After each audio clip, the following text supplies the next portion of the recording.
Get ready for the dictation. Dictation will start in 5 seconds.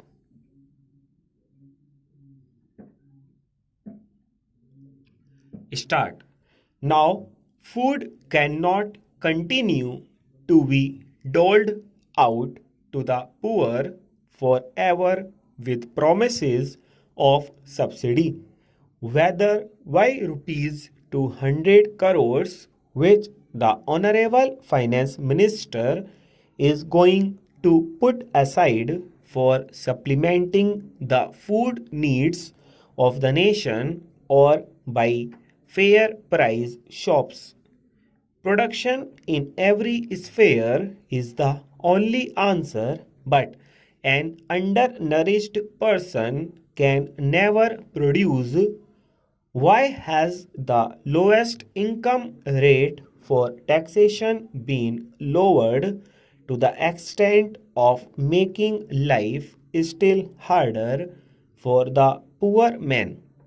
I think everybody who has anything to do with expenditure today realizes that rupees 1000 per month for a family is nothing at all.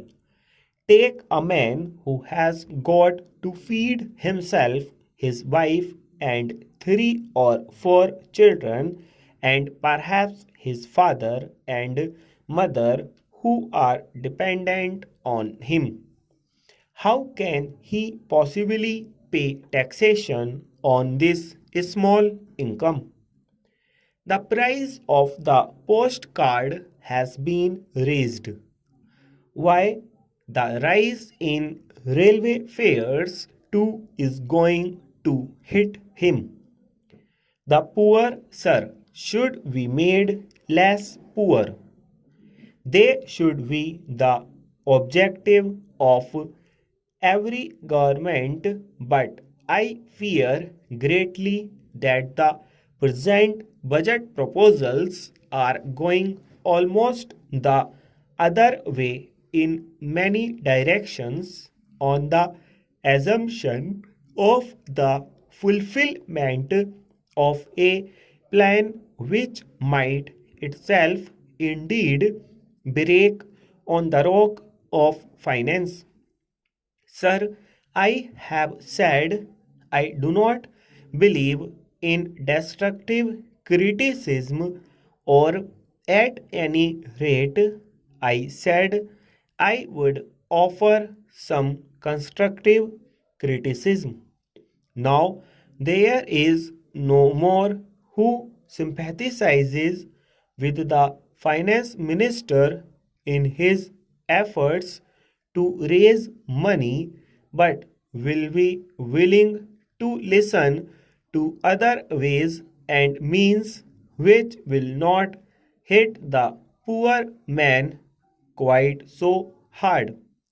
Instead of raising the postcard rate, why cannot the price of the stamped envelope be raised from 1 rupee to 2 rupees?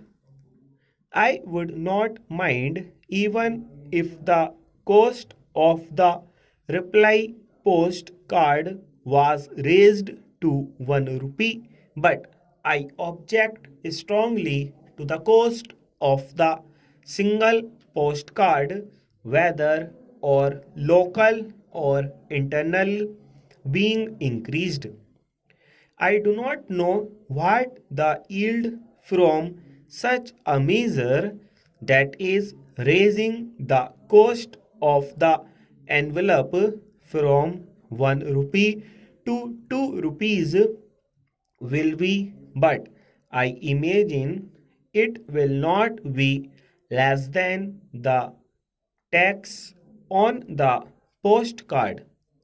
I believe I am right in saying that our civil aviation rates are less than those in the world. The aeroplane up to date is the rich man's means of convenience. Why cannot air fares be raised rather than railway fares? Sir, I may be pardoned for saying so in this house. Full stop.